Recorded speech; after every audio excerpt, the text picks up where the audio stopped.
cut off from the will by Mom and my stepdad for supposedly not being family, but now that I've come into a $3 million inheritance, suddenly they want me back. So, let's go back to where it all began. When I was 14, my life took a sudden turn. My mom decided it was time to marry again, this time to a man who already had a son from a previous marriage. He was 17, 3 years older than me, and to say we didn't get along from the start would be an understatement.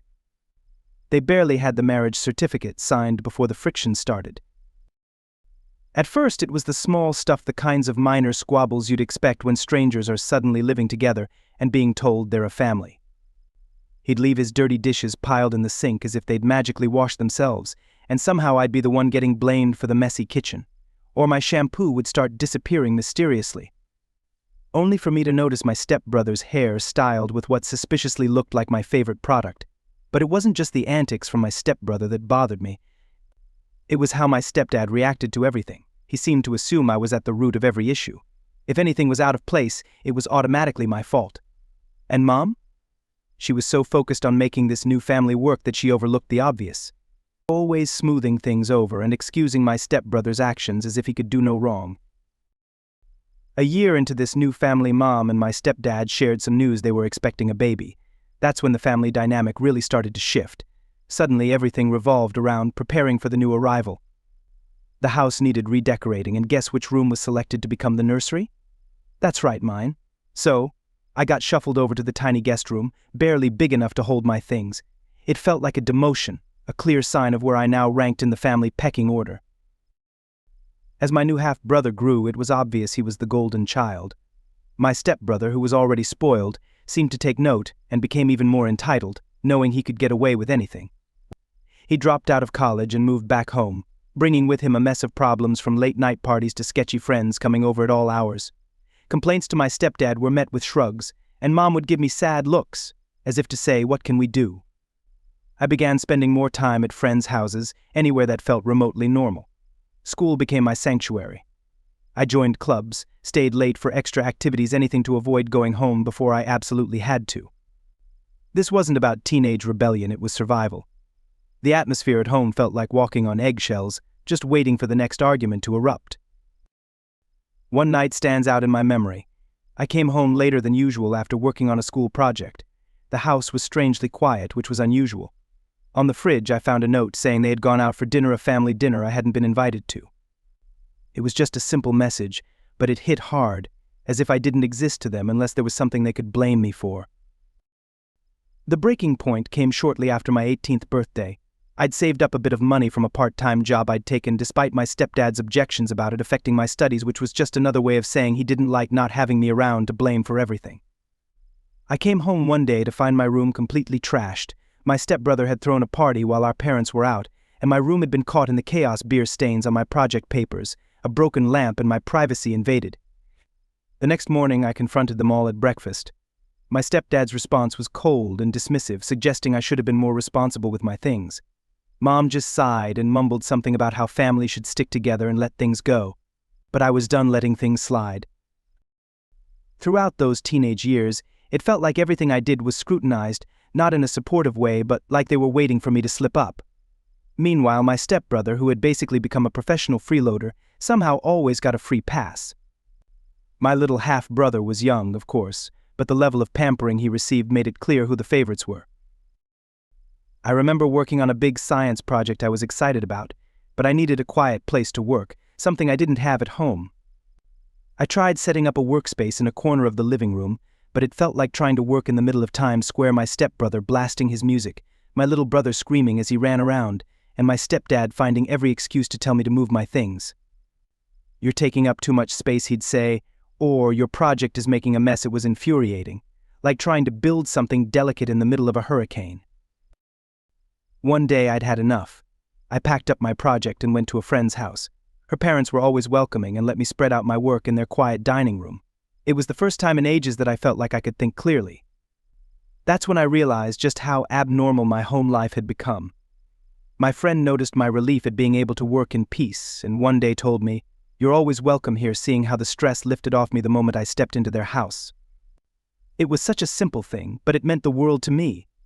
It also made me realize that home should be a safe place, not somewhere you're always trying to escape from. I started taking more shifts at my part-time job. If I wasn't at school or with friends, I was working not just for the money but because each hour away from home felt like a bit of freedom. My stepdad didn't like it, always complaining that my job was taking my attention away from schoolwork, but I knew the real reason he disapproved. I wasn't around as much for him to blame. As I saved up, the idea of moving out began to take root and grow stronger in my mind. I knew leaving wouldn't be simple. There was no chance my mom or stepdad would take it well. But the more I thought about it, the more it felt like the only way to reclaim control over my life. When I finally told them, I sat them down and tried to keep my voice steady as I said, "I'm moving out." The room went silent, thick with tension you could practically cut with a knife. My stepdad was the first to react. "You think you're ready to live on your own at your age?" he sneered. Mom just looked between us, her face unreadable. "I am," I answered, attempting to sound more assured than I felt. "I need my own space, and I've saved enough to make it work." The argument that followed was intense. Accusations flew about me being ungrateful, or just trying to dodge my responsibilities at home. My stepdad even tried to guilt me by bringing up my little brother, saying, "He looks up to you, as if that should be reason enough to stay in an environment that made me miserable." But I stood firm. It wasn't just about wanting space, I needed it for my mental and emotional well-being. Over the next few days, I packed my things. Every item I put into a box felt like adding a brick to a fortress I was building for myself. On the day I moved out, my mom came to my room. I was prepared for another argument, but instead she helped me pack. We didn't talk much, and when we did, it was about surface-level things like, "Do you need more boxes, or I can give you some old kitchen stuff?" It was as if sticking to safe topics would keep us from addressing the big issue hanging between us. When I finally closed the door to my new apartment, I felt a wave of mixed emotions: relief, sadness, excitement, and fear. I was really on my own now. It was scary, but it was also liberating. Those first few nights were the hardest. The apartment was almost too quiet, too empty. I even missed the annoying sounds of my family's house. Well, sort of. But as days turned into weeks, I began to appreciate the calm. I could come and go as I pleased, eat when I wanted, sleep undisturbed. It was like discovering a part of myself that had been held back for years. Life outside their home quickly settled into a routine, and honestly, it was the most peace I'd experienced in a long time. My relationship with my mom and stepdad wasn't great, but it was manageable now that I wasn't under their roof 24/7. I focused on my own life, staying busy with work and college. Then, out of nowhere, my stepdad had a health scare that shook things up. It wasn't life-threatening, but it was serious enough to make him start thinking about the future, especially his will. I heard about it from Mom, who called one evening sounding more serious than usual. "Your stepdad's been thinking about his will," she said, as casually as someone might mention the weather. "He wants to get everything in order." "Okay," I replied, unsure where this was leading. Something in her tone hinted that this wasn't just a simple update. She hesitated before continuing. "He's decided to include your stepbrother and half-brother, but not you. He thinks it makes more sense since they're his biological children." There it was, the sting. I hadn't expected anything, but hearing it stated so plainly was a gut punch. It wasn't about the money or inheritance, it was the clear message that I was still an outsider in the family I'd spent years trying to fit into. "I see," I managed to say, keeping my tone neutral. "Thanks for letting me know." Mom must have sensed the hurt in my voice because she quickly added, "It's just legal stuff, It doesn't change how we feel about you." "Right," I said, not quite believing her. The conversation awkwardly shifted to other topics before we ended the call, but the damage was done. That night I lay in bed staring at the ceiling, feeling the all-too-familiar ache of not belonging. The next few weeks were rough. I replayed that conversation in my head countless times. Part of me wanted to confront my stepdad, to demand an explanation, or at least tell him how much his decision had hurt me. But another part of me wondered why I even cared. I hadn't felt like a part of their family for years. Why was this any different? I chose to pull back even further, limiting my visits as a defense mechanism to avoid getting hurt again by people who had already shown I wasn't considered family where it mattered most. The real wake-up call, though, wasn't dramatic. There was no argument or big confrontation. It was a quieter, deeper realization. I was at a coffee shop working on a term paper when I overheard a group at the next table, laughing and sharing stories about their families, the usual ups and downs, nothing special. And that's when it hit me. I didn't have that. I hadn't had that kind of connection in a long time, if ever. That moment sparked something in me. I started questioning why I was letting myself be upset over a will when I'd already been excluded from the family in every meaningful way. It wasn't about the inheritance, it was about wanting to feel valued and loved by the people who were supposed to be my family.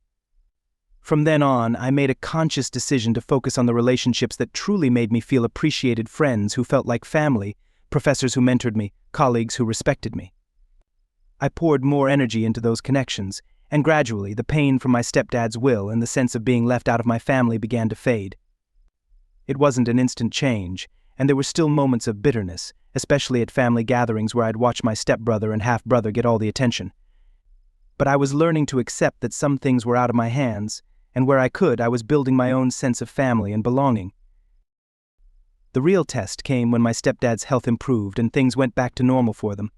I got invited to a family dinner, a celebration of sorts for his recovery. I went mostly out of obligation. The dinner was as uncomfortable as I'd expected. My stepdad talked about his recovery. Everyone praised my half-brother's latest school achievements, and my stepbrother boasted about his new job. I sat there, mostly silent, and it was obvious I didn't quite fit in. But this time, it didn't sting as much. I had finally reached a place of peace with my role in this family. I was the outsider, and I'd come to accept that. Outside of that house, I had people who valued me for who I was, not for any financial gain or family connection. After dinner, I made a quick excuse about an early morning and left.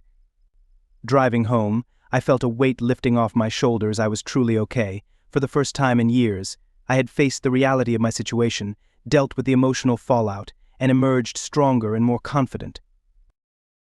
If there's one thing I've learned, it's that life throws surprises your way just when you think things have settled. After finding comfort in my own routine and accepting the strained but limited relationship with my family, I got a call one afternoon that changed everything. The caller was a lawyer I'd never heard of, introducing himself in a formal, almost apologetic tone.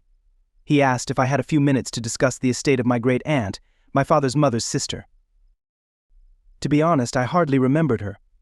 She was one of those relatives you hear about in family stories but don't really know personally. She'd had no children of her own, and I remembered hearing that she'd helped raise my dad.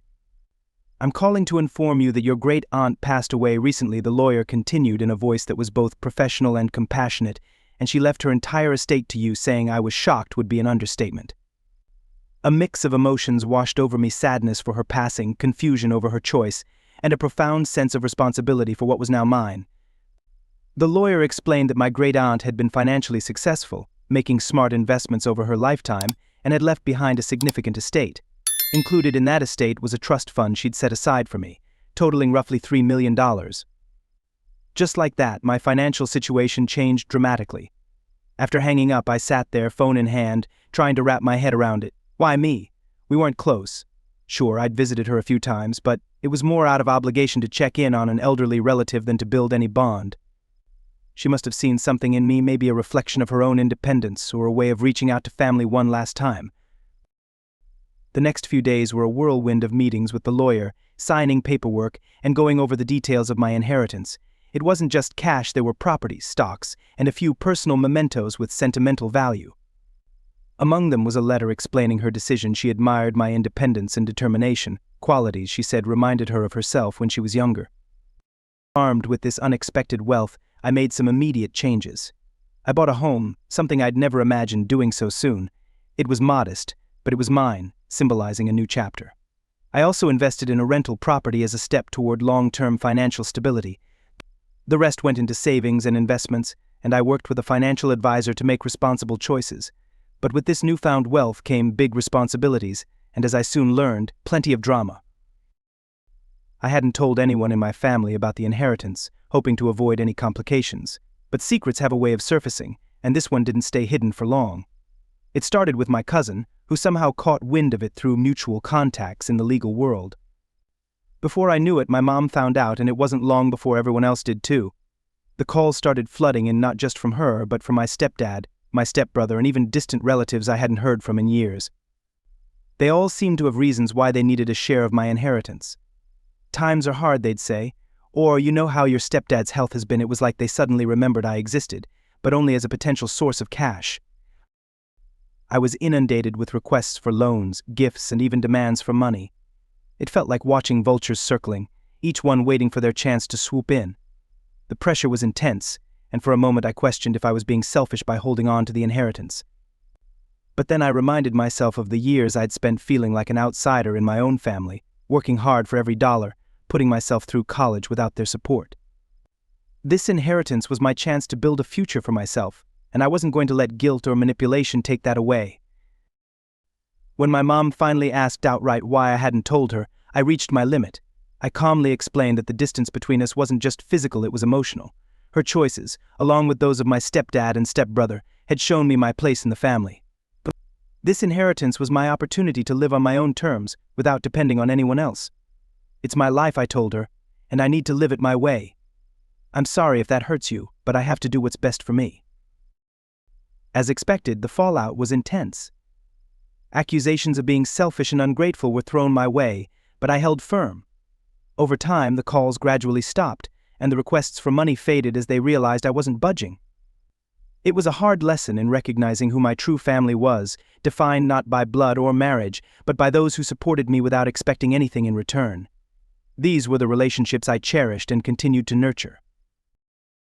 As for the inheritance, it remained a bittersweet reminder of my great aunt, a woman I wished I'd known better. Her final gift to me was not only the financial security but also the strength and clarity to stand up for myself, regardless of the cost. This inheritance was meant to be a blessing, a windfall from a distant relative who trusted I would make good use of it. But as soon as people found out that I was suddenly a few $1,000,000 richer, it felt less like a gift and more like a target on my back. Once I made it clear to my mom and the rest of the family that I wasn't going to hand out cash just because we shared some DNA, things turned cold quickly. The phone calls and messages that had started with subtle hints for money became direct requests, and when I stood my ground, they morphed into angry demands. By staying firm on my choice to keep my finances private, I drew a line they could no longer cross. It wasn't just my immediate family either. Relatives I hadn't heard from in ages were suddenly eager to reconnect. I started getting messages that went something like, "Hey, so sorry to hear about Aunt so-and-so's passing, but could you help me out with some money? Things are tough." It was as if they were all reading from the same script, just swapping out names. One of the hardest calls came from my stepdad, who had never been particularly warm but was now cold and calculated. "You know, we've always thought of you as part of this family. It's only right you consider your brothers during this tough time," he said, laying on the guilt. "My brothers haven't considered me family unless they needed something," I shot back, surprising even myself with the edge in my voice. "That's a harsh way to put it," he replied, though I could tell he was caught off guard. I had always been the agreeable stepchild, the one who didn't stir up trouble. The conversation went downhill from there, with him accusing me of being selfish and me pointing out all the times I'd felt excluded and undervalued in his family. By the end, we were both too angry to think clearly, and we hung up with an unspoken understanding that things between us would never be the same. The final straw came when my mom tried to mediate, which really meant taking my stepdad's side, trying to convince me to share the inheritance. "That's what families do," she insisted during a particularly tense visit when she showed up at my new place unannounced. "Families also support each other," I replied, feeling both tired and frustrated. "When have you ever supported me like this emotionally or financially?" She went quiet, unable to respond. The truth was, our relationship had been surface level at best for years, and now, this money had just exposed all the underlying issues. After she left, the calls and messages began to taper off and eventually stopped. They finally seemed to accept that I wasn't going to cave. While it was a relief, it was also deeply disappointing. Realizing that my worth to them was so closely tied to my finances hurt. In the aftermath of the family fallout, I poured my energy into relationships with friends and colleagues who valued me for who I was, not for what was in my bank account. I also started volunteering, something I'd always wanted to do but never had the time or resources for before. Giving back on my terms was unexpectedly healing. It helped me make new connections, build friendships, and fill the void left by my family's conditional support. I even started seeing a therapist who guided me through the feelings of betrayal and abandonment that had resurfaced through this ordeal. It was hard unpacking years of buried emotions, but it was essential. I learned how to set boundaries, recognize manipulative behavior, and, most importantly, prioritize my own needs and well-being. One day I decided to write a letter to each family member who had pressured me for money. In each one I shared my feelings, explained why I'd made the choices I did, and let them know how their actions had affected me. I did it mainly for my own closure, without expecting any responses. To my surprise, my half-brother replied. He was only 14, and his letter was a bit clumsy but sincere. "I'm sorry for asking for money. I miss you," he wrote. It was a small step, but it felt meaningful. We started texting, chatting about school and his hobbies. It wasn't much, but it was a possible bridge toward mending at least one family connection. Update 1. Hi everyone. Just wanted to let you know what's been happening since my last post. It's been a few weeks, and I wish I could say things have improved, but they've actually gotten worse. I'm grateful for all the support and advice. Having this outlet has been a lifeline through these turbulent times. So, after everything blew up with my family, my mom reached out in August saying she wanted to talk. Given all that's happened, I had a strong feeling this wasn't going to be a simple chat. To keep things calm, we agreed to meet in a public place, hoping that might keep the drama to a minimum. The meeting was uncomfortable right from the start. My mom began by sharing how they'd been struggling financially. She mentioned that my half-brother's private school fees were becoming a burden, especially since my stepdad's health had worsened, causing his work hours to be reduced. Then she brought up the need for home renovations and hinted at wanting a vacation to get away from all the stress. Throughout the conversation, she didn't ask me a single question about my life or how I'd been coping with everything. It felt like I was only there to listen to her list of problems. After sitting through it as long as I could, I finally asked her to get to the point. Without hesitation, she said she expected me to write her a check for $1 million. Yes, you read that right, $1 million. She claimed that technically it should all be her money since it came from her late husband's family, but she was being generous by only asking for a third. Her demands were becoming more and more ridiculous, and I could hardly believe what I was hearing. I quickly paid the bill and got out of there as fast as possible. Since that day, my mom has been calling me a thief, telling anyone who will listen that the inheritance should have been hers in the first place. Meanwhile, my stepdad sent me an enormous text lecturing me on how I can't just think of myself since I'm part of a larger family and that my choices should be considerate of everyone. I pointedly reminded him of how he'd excluded me from his will because I wasn't family enough. That seemed to silence him temporarily, but I doubt it's the end of it. Since then, things have spiraled into absolute chaos. Both my mom and stepdad have been bad-mouthing me to anyone who will listen, and honestly, I'm a bit anxious about what they might do next. It feels like they're trying to turn everyone against me, casting me as the villain in a situation they've blown way out of proportion. I'm doing my best to stay strong and keep my composure, but it's hard when the people who should be supportive are actively working to make my life more difficult. I'll keep everyone in the loop if anything changes, but right now it's all just one big mess. Thanks once again for the support and advice. It truly means a lot to know there are people who understand and care. Update 2. Hey everyone, I'm back with a major update. These past few weeks have been absolutely chaotic, and I'm just trying to keep my head above water with everything that's been going on. I genuinely appreciate all the advice and encouragement you've been sharing. It's been a huge help as I navigate through this mess, so thank you all immensely. Here's the latest. A few weeks ago, out of the blue, I received this very official-looking letter in the mail. It was from some lawyer I'd never heard of, claiming that my mom is suing me for a huge portion of my inheritance. Yes, you read that right, my own mom is suing me. My first reaction was sheer panic. I mean, who wouldn't? My mind was spinning with thoughts of potential legal battles and all the complications that might come with it. But just when I thought it couldn't get any crazier, my stepdad sent me an ominous text. He wrote, "You'll regret not sharing your money, because now we're coming for everything you're worth." It felt like a scene out of a bad movie, with the villainous step-parent twisting the knife even further. The audacity of it left me speechless. Rattled but not defeated, I sent everything to my attorney, bracing for a legal battle. And then, get this, my lawyer actually laughed when he read the letter. Not just a small chuckle, but a full-on, "Are you kidding me?" laugh. He tossed the letter aside and assured me that there was no need to lose sleep over it. According to him, my great-aunt's will is airtight, and there's no legal way my mom can access any of it because she isn't even a direct descendant. The will names the beneficiaries in very clear terms. But since my lawyer is thorough, he didn't stop there. He looked into the supposed lawyer who sent the letter and found that the listed office address was actually a run-down building that hadn't had a tenant in years, and the phone number was disconnected. It seems my parents had gotten desperate enough to hire some shady, possibly fake lawyer in a last-ditch attempt to scare me into giving up part of the inheritance. Realizing that this was just a bluff was both a relief and a reality check. They had genuinely thought they could intimidate me with a half-baked legal threat. The nerve of it, honestly. Knowing this took an enormous weight off my shoulders.